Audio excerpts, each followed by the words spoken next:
Conor McGregor! You gotta come back and fight somebody! I'll see you every time! Surprise, surprise, The king is back! Man, we're going to have to edit that intro, I think, because Conor McGregor's triumphant voice at the end is not fitting the tone of what we have seen, what we have watched through now 6 episodes of The Ultimate Fighter, Season 31. Thanks, everyone, for joining us on the 6th episode of TUF Hang. I am one of your co-hosts, as always, Alexander K. Lee. Your usual co-host, Connor Burks, GC, a little under the weather, unfortunately, will not be joining us this evening. But producer extraordinaire EKC Leydon is with us, as always. Hi. And happy to also provide some co-hosting duties, which you really do anyway. Episode 6, Break Your Nose. That was an episode title, fairly somewhat appropriate. It came up a couple of times, I think, in this episode. I want to talk about some alternate titles later. I'm enjoying finding the titular line in the episode. It's exciting. It's exciting. It is, yeah. Well, there was a couple where we were left wanting, and it was just disturbing to why. Yeah. And then we were left pondering, why did they do this? But as people can see, I'm in the GC cave here. Mm-hmm. GC is just off camera. He's puking his guts out. Because he celebrated freedom way more than I did. Yeah, listen, I'm in Canada, so we just did one day. We had Canada Day, July 1st, and we just celebrated politely and with, responsible drinking. But in the U.S., I know you guys go 1st, 2nd, 3rd, 4th, probably 31st. Probably started in the 31st, right? Whatever. Yeah, it's Freedom Year. Yeah. It's really Freedom Year. Yeah, the celebration starts all over again tomorrow. Mm-hmm. So congratulations, America, on another year. Well done. You did it again. We did it. And GC will be fine. We did it. But if you hear really if you hear really loud retching in the background, that is just GC on the couch over there, just being completely sick. So it'll just be the two of us today, and it's a shame GC's missing out, Casey, because this was quite an episode. I think the first time I've really been surprised in a while because, listen, we will get to the shove. That's what they should have called this episode. Yeah, the push, the shove, yeah.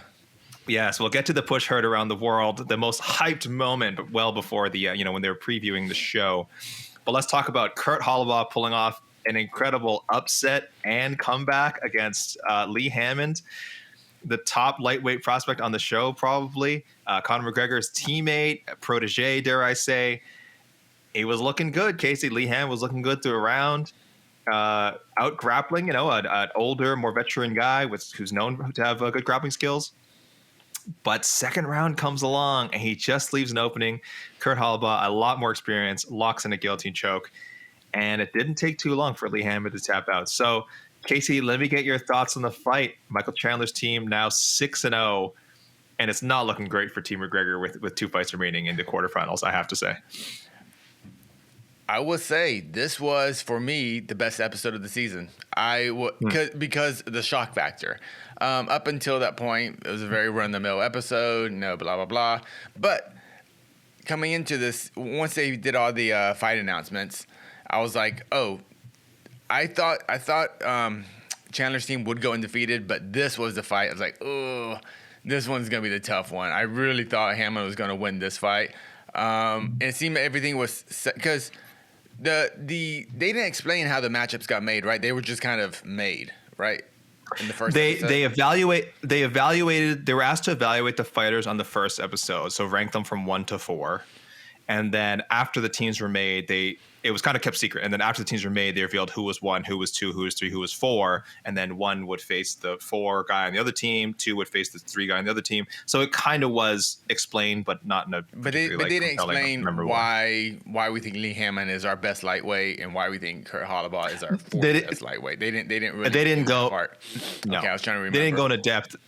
And Conor said after actually that they thought him and John Kavanagh actually thought Kurt Holobaugh was arguably the number 1 lightweight of Michael Chandler's, but he was quote unquote 4th ranked. Yeah, 4th ranked going to this, the lowest ranked. But I don't think there's a lot of separation between Roosevelt Roberts and Kurt Holobaugh when they were doing their evaluating, frankly. But again, I wasn't in there. Like you said, they didn't break it down, so we don't really know. Yeah, well, fair enough. It felt like this was the episode, this was the matchup that, at least for Conor and SBG, that's really all they really cared about, is Lee Hammond getting I think probably the most favorable matchup in the seedings or whatever you want to call it. And this whole season, for at least for Conor's side, seemed to be set up for Lee Hammond to win this fight at least. And I was shocked. I was so shocked. I think the first round kind of went as I expected to go. When was the submission? About halfway through the second?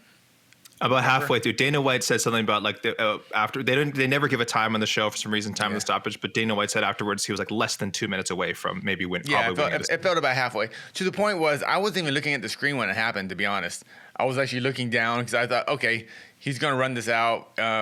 Lee Hammond's not good enough to, I think, finish Kurt Holobaugh. Kurt Holobaugh is a tough vet, but I figure it was gonna be a pretty easy to judge 2018 type of score. And yeah, I just looked up and I saw that he was caught in that guillotine. I was like, whoa. And then, boom, he tapped. And that reaction from Conor, that kind of bending over, folding over, and kind of on the ground, I think that was one of the most genuine reactions that we've seen on this show this season. I think he was truly shocked that Lee Hammond lost that fight, as I was. And I mean, yeah, I think I wrote 3 times in my notes. I was like, what? No way. No way. Because for the first time, and for the first time in the whole season, I feel we actually got a true prospect versus vet fight. This is a true prospect versus vet. Kurt Holobaugh is a guy, I don't think he was ever going to make it back to the UFC on his own just by winning on the regional scene. And Lee Hammond clearly was a guy that's been training since he said he's been going to SPG since he's been like 12 or 14. Like this was set up for him to at least make the finals of the show, honestly. And shocking. I was shocked. And it's prospect versus vet, and he truly won by just experience. I don't think Kurt Holobaugh the better fighter, but he was the better fighter for that 30 seconds or that 10 seconds to find that little mistake. And they did a great job in the replay too with showing Hammond. We just kind of stuck his head out from underneath and just left it there just for 1 second too long, and that's all it took. And man, that's MMA. The first person to make a mistake loses the fight. And good episode. Yeah, Lee Hammond, I think the second youngest guy on the show. Kurt Holobaugh, the oldest fighter on the show at 36 years old. Yeah, that's crazy. A decade of age between them. Hammond undefeated as a pro so far. Extensive amateur career. Again, the McGregor Association. With all the hype too. Remember, we had all the controversy before the show with McGregor supposedly getting his guys on the show and bumping off some other fighters. And you got to think, well, these guys got to be worth it, and Lee Hammond's one of them. Lee Hammond's, he just fought for Bellator. He did well there. I think he just had the one fight, but he looked good in it. But listen, Casey, they even had this shot of Dana going before the fight starts, looking at him and going, "Whoa, look at that guy's frame. This guy is like big." Yeah. So I was like, it was all set up for Hammond, and man, they got me. I was shocked. I truly was. Casey, look, you know all about this. Not to date you, but you know all about this. You were a bit older than your opponent in your undefeated career, and you got that grown man strength. And you got that grown man strength because you know what? Because you got grown man problems. As Michael Chandler put it, I really like that scene. I really enjoyed that scene. That was good. There's a bunch of alternate titles I feel like we had. One of them, it shouldn't. Break Your Nose was okay. I mean, at least they said it in the episode. Grown man problems. Maybe that would have. I don't know if that would have given away the results. But yeah, Chandler's hypo speech is he's stepping in a cage with a real man, with real bills to pay, with gyms that he owns. A grown man with grown man problems, grown man ups and downs. And I thought, oh, well, this is kind of setting you up. Like, I thought it was like setting up to lose. Like, okay, they're just saying like Kurt Holobaugh, they're just giving him his respect. They're saying he's tough. His video, which again, we have to get to, which is very important. We got to talk about the pet first. But his video, he looked like he's living a pretty happy, comfortable life. He's got his 20 acres or whatever. He's got a beautiful wife. He's got 40 farm animals. 5 kids, I think. Leydon. Hayden. Yeah, it's like the girls' names, but the boys all rhyming, which even he admitted was confusing. So I was like, why would you do this? He was like, that was a bad idea. He's like, but we're stuck with it. And most important to our discussion of the ongoing pet curse, 7 dogs. 7. Proudly stated. They made sure to, the editing team made sure to include that line. Made sure to include, oh, by the way, he has 7 dogs. They're watching it. They're watching this, and they're recutting this to make us look dumb. But when we saw you messaged me before the episode was over, as I heard and I was like, oh, he's dead. Yeah. Kurt Holloway's toast. They showed 2 of them, 2 huge, adorable dogs. He also has cats and donkeys, so there's all kind of pets. But our point is, leading into this, fighters who had their pets shown 0-4 fighters who had mentioned, specifically dogs, had mentioned they had dogs. Last episode, we did not see a dog on either side, so we kind of just put that, removed that from the data. But now dogs are back in full force 7. So I say the curse is broken. Casey, you and I had a little discussion. You say no. You say that our data is still kind of solid, and there's a way to interpret. Yeah, this. well, clearly, it's 6 and under. If you have 6 dogs or less, there's no way you win. 7 dogs plus, you win. You dominate. So yeah. So I for time reasons, we didn't really get into the details of how many dogs you needed in the early episodes, but but I guess it's time to kind of reveal 6 dogs or less, no good. 7 dogs or more. You got it. I'm sorry I didn't finish my graphic. I was preparing a graphic so just picture, a standard graphic, and then it's going to be backwards now because I'm pointing at the camera. A standard graphic, and then a probability of losing going up. 1 dog, 2 dogs, it's going up, up, up, and then it peaks at 2, I think. And then if you add 3, 4, 5, 6, 7, then the arc starts going down. You got pretty standard graph, guys. I'm sure you can picture what I'm talking about. It's math, statistics. It's just math. So once you get 7, I mean, you're actually at that point, your probability of winning is like super high. So yeah. So again, in all honesty, Lee Hammond, he was toast from the beginning. You didn't realize it. He was done. 7 dogs. So Kurt Holloway, 7 dogs. Maybe the biggest underdog on the show. Again, depending who you ask. Apparently, McGregor and his team thought very highly of him. They didn't really see this as an upset. My notes are so funny. I wrote, dog, Kurt's so gonna lose. and you're not wrong. Like everything was set up for Hammond to win. We could talk about more about the fight in a bit. We should get to the shove, which was weirdly preceded by. I'm glad McGregor's supportive. He was very supportive of course, his boy. He was kind of saying it was a flawless performance, which I thought was a bit much. He's like, "It's a flawless performance." I thought he was almost too supportive, in the sense that he still lost. And he was talking to him like he just got robbed of a bad decision or something.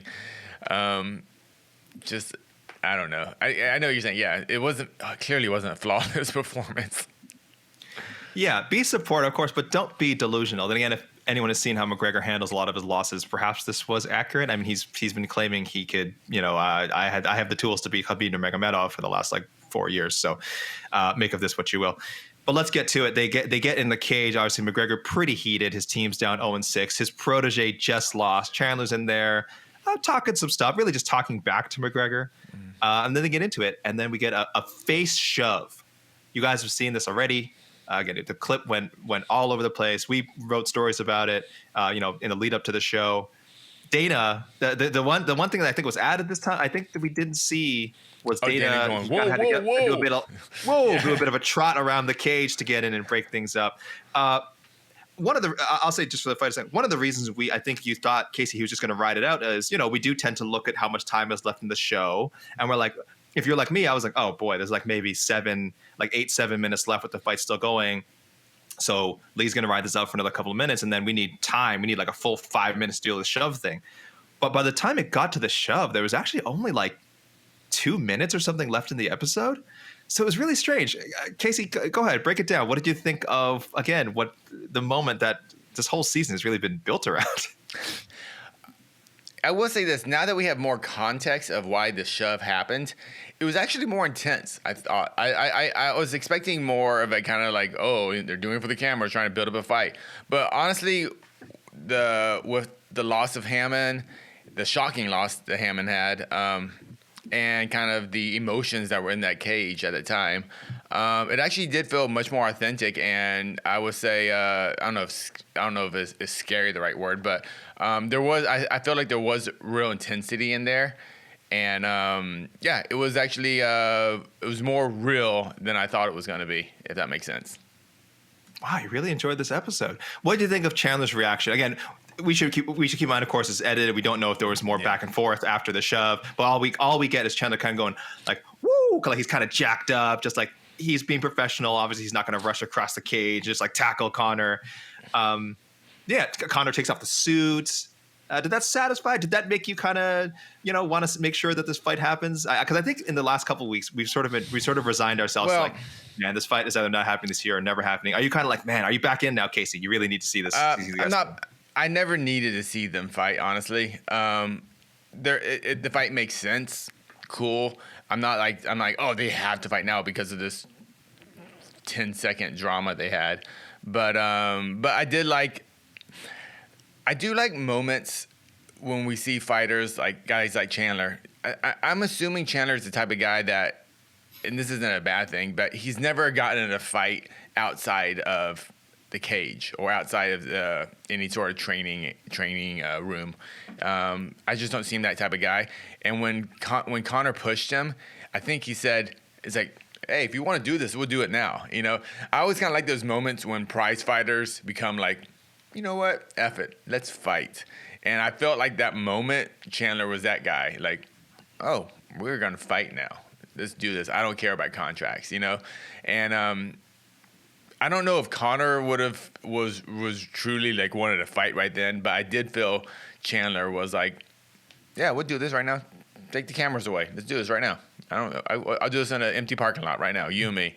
And I do feel there was that type of intensity there with Chandler. He wasn't going to be like, oh, I'm going to double leg you right now and fight you in the cage. Like, no, okay, we're going to fight. All right, let's do this. We'll get our mouthpiece. Let's do this. And I liked it. This doesn't build up any more excitement for me toward the fight. That's never going to happen. But in that moment, it was real. It was authentic. And it's rare for me. It's rare to witness actually real emotions, real reality on a reality show. I like that aspect of it as well. I do think you're right. It felt, for the first time this season, something felt real. Something besides the fighter stories. The fighter stories are lovely, and certainly impactful between them, and like the beef. But the stuff actually in the house, the beef and anything really happening in the house, nothing has felt that important. Like even the Brad Katona drama, nothing. Either there was nothing, or they just didn't show us more. But it looked like that got diffused pretty quickly, or was never as big as an issue as they were sort of trying to present it.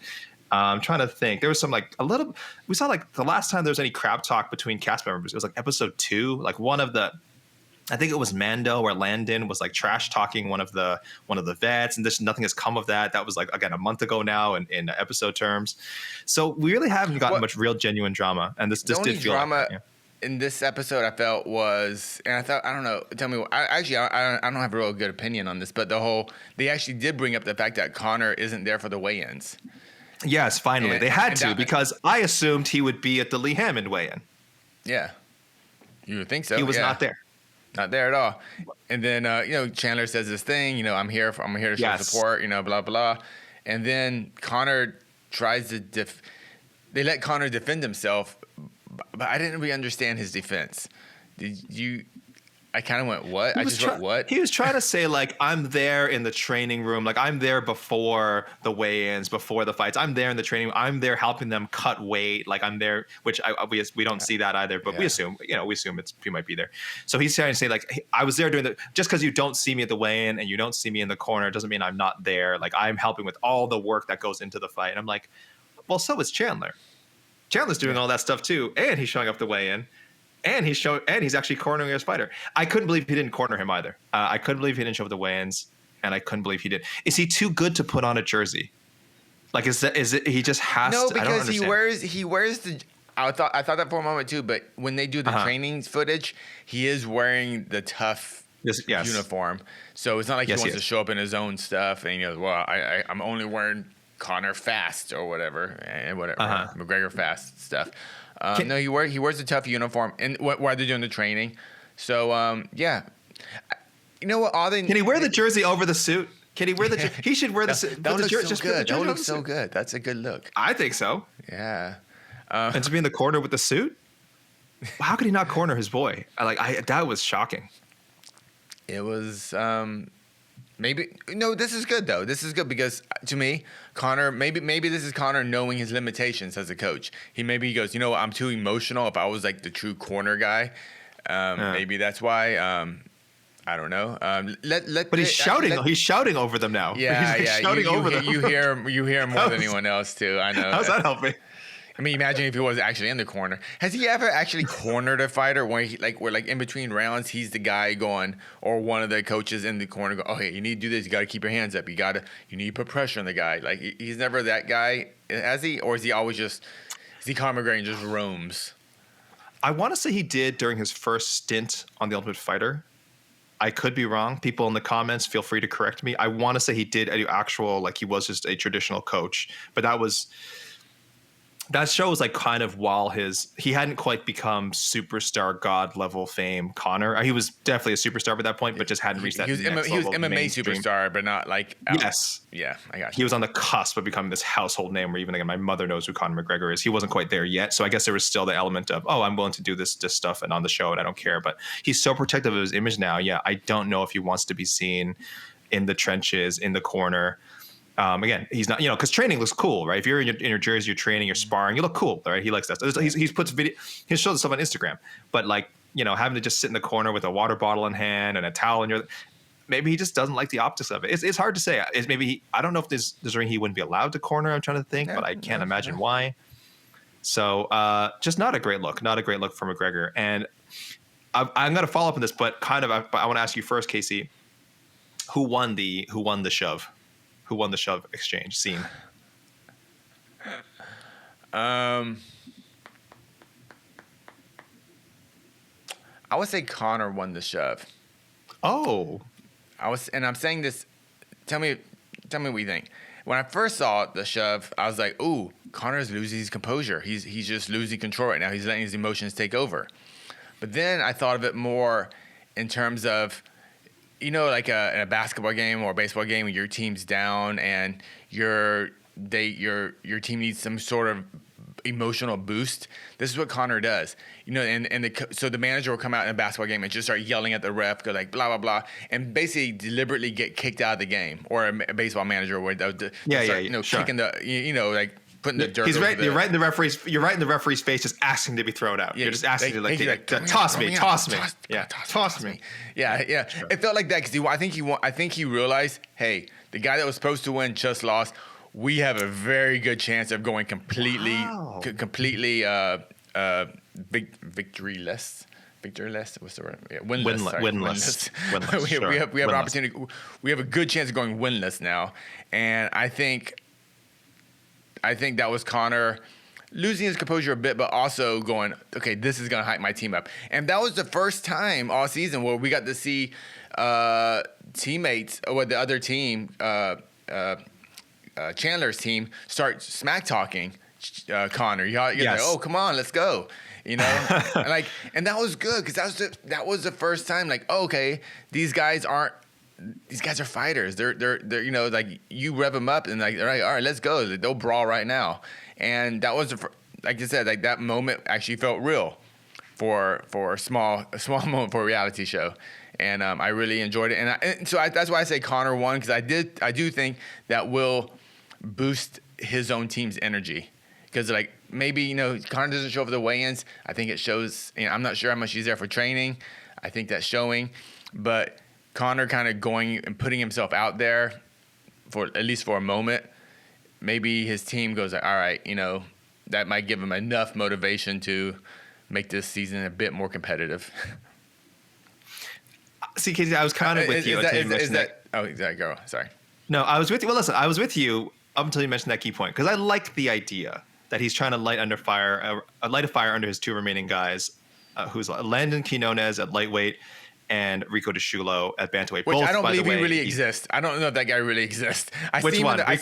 Rico? I see him in the promos at the beginning. Won, I thought he won, or he didn't win, but he was commenting on the rowing competition last time. Oh, is that? Rowing I think that's the only time he's been in the show. I have no idea. We saw, by the way, Nate Jennerman's alive, apparently. Lee's roommate. We actually saw Nate talk. I was like, Nate Jennerman's back. Great. Yes, Landon Quinones at lightweight, Rico DeShulo at bantamweight. By the way, these are Conor McGregor's 4th ranked guys, and both of them are facing Chandler's 1st ranked. His 1st ranked lightweight and his 1st ranked bantamweight. We'll get to that in a second. I was with you, Casey, until you mentioned the Team Chandler guys smack talking McGregor, because that's a bad place to be if you're McGregor. You can't really. It's a thing you can't win, because if you talk back to them, you're talking back to guys who are, again, supposedly beneath you status wise in the MMA world. They're not in the UFC, or sorry, they were in the UFC. They're no longer in the UFC. They're UFC veterans. Some might say, guys who couldn't quite cut it the first time around. And so if you're McGregor, you can't respond. At the same time, there's footage now of like Cody Gibson and Roosevelt Roberts and these guys like talking smack at you, and justifiably so, because your team is 0-6 on national television. There's really no response. Walking away was really probably the best thing. Again, that's just what we saw in the final edit. I do wonder if McGregor fired back. I doubt it, though. I think even he's kind of like, I just got to get out of here. I'm 0-6. I got to go. I've made my point. I got my shove in. I've talked my trash. Let's leave, and let's, let me go hang out with Lee. Let me go break this down for Lee and make him feel better. And because I think it was a slight edge to Chandler, just because his team now his whole team is talking crap to Conor McGregor, and Chandler going over to McGregor's fighters. I'm sorry, he's your coach. That was good. That was good. That is so mean. Thank you for bringing that up. That was good. That's so mean. That's such a two-handed shove. That is a metaphorical two-handed shove in the chest, slap in the face.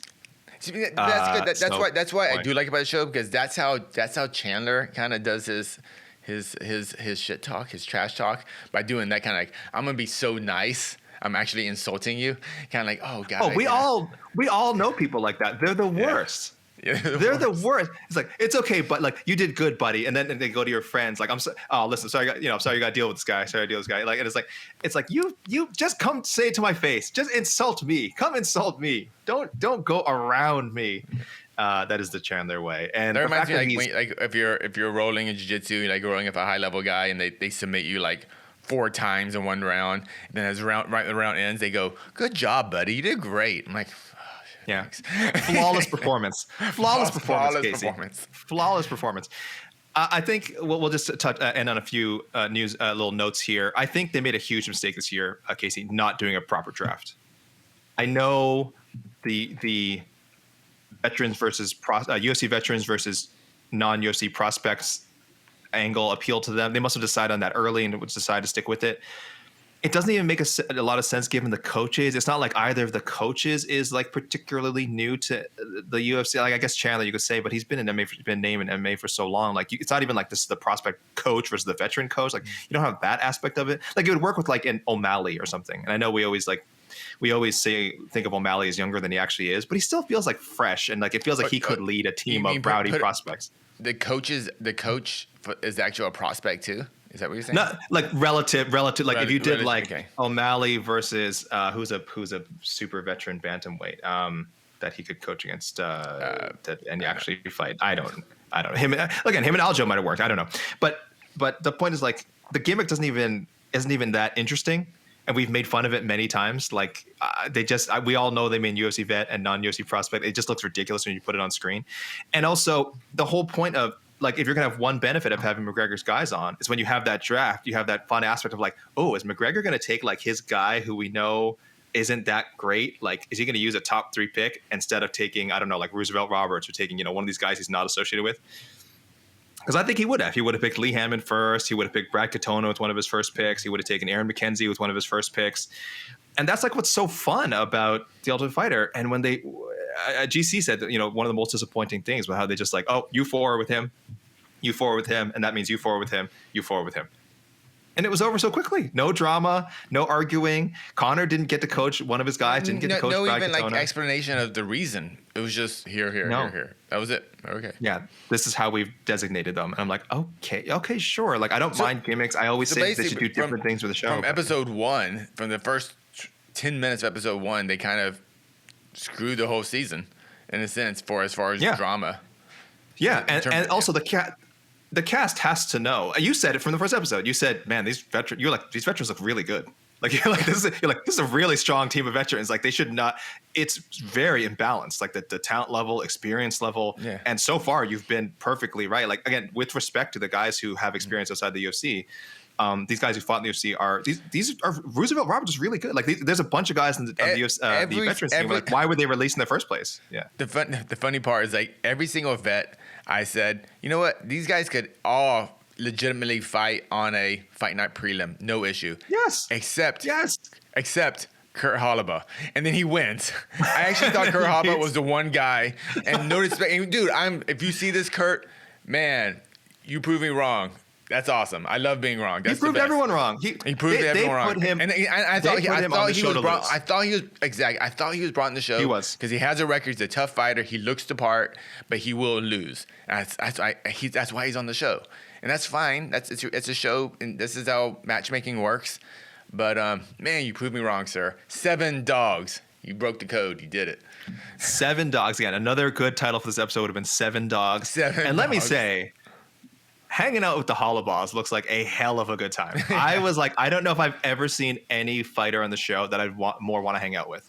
They are. He's like every day. It's just hanging out with kids, hanging out with the animals, eating shrimp, and I like in Louisiana. I'm like, this is this looks friggin' What did have his wife said? Like, get yourself a man that can fight and cook crawdads. You got crawdads. Crawdads and can fight. You got yourself a man. I was like, that's a good line. I like that. I can't do either. So I really have a lot of questions to ask about myself. But I would love to hang out with the Hollabahs. That looked like so much fun. I'll end on a positive note. I just do want to give I'm glad you enjoyed this episode so much, Casey. I do want to give a shout out to the production team of The Ultimate Fighter because we criticize that it's kind of like boring, and that's not really. Yeah, that's some of that's on the production team. But there's also like creative minds behind the control of the show, and I'm talking about the people who are just doing the nitty gritty, just have to put the show together, just make it a sleek, compact, viewable product, a 45-minute product that's airable, and I think the show is really well done. I think the show is really well done. People can beef with the format all they want and say they want to see, which was more original, make more changes. But for what it is, I got a lot of respect to the crew of The Ultimate Fighter, the guys behind the scenes put together. I think it's a sleek show. I think it's like we've been saying it gets a bit tough to watch as the season goes on. But when you have a good episode, it goes down real easy. I thought this episode went by like it was a breeze. It was a breeze to watch. Very enjoyable. Every episode, though, and this isn't the production team's fault because this is the budget. Man, the music they put on for the fight montage, the really bad, like, it was like, I'm a warrior, poo, poo, poo, like, let's fight. But like that little generic rock track they put on. Oh, it's so bad. It's so bad. But it makes total sense, too. Like, why would I expect a good song or even a good sound-alike song? Yeah, there's such bad generic tracks they put on. Casey, let's look ahead to next week. We have I can't believe this guy's even on the show. Why just re-sign this guy? Yes. Jason Knight, Hick Diaz, what's his actual nickname? Jason Knight is actually the he has a nickname? I thought it's not the kid. Well, he called him Hick Diaz. He's pretty much Hick Diaz now. The kid. This guy should not have to be on the show. I'm not saying he's guaranteed to win the show, but only because there's other good people on the show who also shouldn't be on the show. So I'm not like saying Jason Knight's a lock. But boy, putting in him 23-7 record against Landon Quinones, 7-1-1. People, if you're out there and you know more about Landon than I do, and Landon is this blue chip prospect that's going to run through Jason Knight, let me know. But this is not looking good for Team McGregor. Yeah. I'll be more shocked at Landon beating Jason Knight than I was at Kurt Hollabaugh beating Lee Hammond if it happens. And we could see 7-0 next week. I don't know, Casey. What's your thoughts on the upcoming fight? When I saw the lineup for the season come out, I was super excited Jason Knight was going to be on there because it's a reality TV show. But, of course, I forgot what TUF is, and we've seen nothing of anyone, no roommate drama. But what do you think is going on in the house? What do you think is going on in the house day to day? Do you think there's just nothing they can use? I think there's nothing they can use. It's Jason Knight, man. I don't get it. Like, but maybe because after so many years, like, why would any fighter get drunk even after they lose? Yeah, or like they're not. They train hard. You watch. I guess I don't know. They don't have TVs there. I don't know what they do. Yeah, no TV. Not allowed to watch TV. No, until they put on like here's a fight night. You guys can watch a fight night. Yeah, That's it. they play cards. So I guess everyone's just sleeping and training. I think it is actually pretty boring. In there, unfortunately, I guess there's nothing for them to do. I don't know because Jason Knight is incredibly entertaining. You just watch his interviews. For people out there who don't know who Jason Knight is, I wouldn't even skip his UFC fights. Watch his fights in Bare Knuckle FC, his 2 fights with Artem Lobov. Just freaking wars. Oh, man. And they're amazing. So I would watch those fights if you kind of want to get an idea of who he is as a fighter. He's actually more of a grappler. But in those fights, man, he throws and he is one tough dude. The only thing I'm worried about, he is a 45er who is fighting at 55.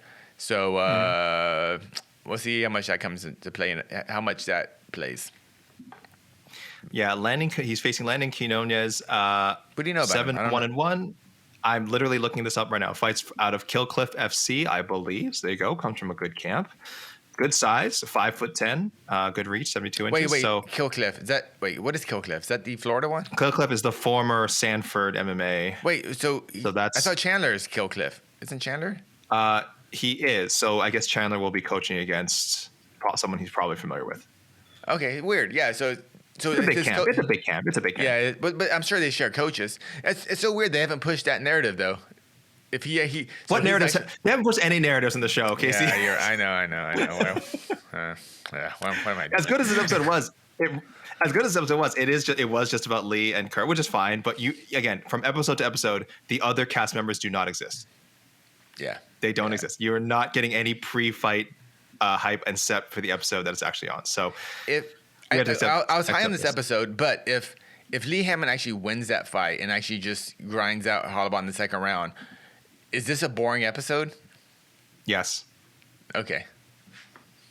Yeah, we're just talking about we're just breaking down the dog curse for 20 minutes. Yeah, the dog curse, and McGregor gets his first win. There's no shove, Well, we thought the shove was like a victory shove. We thought he has to be shoving about something, shove of joy, but no, it was a shove of maximum frustration. Maybe the most frustrated he's been in the show so far. We saw, and the other thing we see is a clip. It looks like Conor comes into sparring with a bit heated. Maybe he hurt someone with a body kick. Oh yeah. I have a feeling this is a tease resulting in nothing, but I don't know. Are you optimistic we're gonna get some Conor took out a cast member? Yeah, I'm gonna say no because it was a kick to the body and those things kind of happen. Yeah. If it was a shot to the head, then maybe look at Conor, but kick to the body, And he had shin guards on. It was just one of those things. Well, guys, that was episode 6, Break Your Nose, which Conor said at the end to Chandler. Did he say at the beginning too to Lee Hammond he was trying to show the uppercut, right? Yeah, the uppercut this. Yeah. It is fun watching Conor coach slightly the striking. It is fun. I'm sure he's not that. I'm sure it doesn't really help because it's more about ideas. It's so erratic. It's so erratic. I can't imagine picking up anything. It's just okay, yeah, but it's neat. It's neat watching Conor's mind works in terms of striking. I still don't think he's a very bad coach, but watching him just talk about striking is fun. I'd like to see more of that. The other thing we see we see the next week, I mentioned the sparring, and then there's a clip they show of him saying I don't know what it is. I'm just so gassed up, just so full of adrenaline. I don't know how to come down. So people go ahead, get your jokes ready, get your memes ready. I'm sure GC's already got some tweets ready in the draft. He's a hilarious GC, are you okay? Oh, he's not looking good. GC, I'm sure we'll be fine and be back next week. Oh gosh. I'm Conor Burks. Oh God. I won't be here, guys, next week. I won't be here next week or the week after. I am traveling to the mystical land, and I'm going on a little vacation. I will let you guys know if I can do the show, but my girlfriend might murder me if I try to do that. So I think for 2 weeks you may have to be EKC and the EKC and GC show. If you can lure a Jed Meshew or someone onto here, that would be so good. I signed on to this to be the third guy. I was now I'm co-hosting every week now. Come on, guys. Well, you love the show. You found you love the show so much. Has this renewed your love for the show? You're the lapsed fan, and now you're back. Let's move on. All right. Well, we're at the halfway point, guys. 6 more episodes to go. Thank you, everyone who's we're only tuned in halfway. so far. 6 more episodes to go. Thank you, everyone who has tuned in so far. And we can't wait to bring more Tough Hang to you guys in the future. And I will be back soon, but right now I'm signing off for myself and for, of course, EKC Leydon.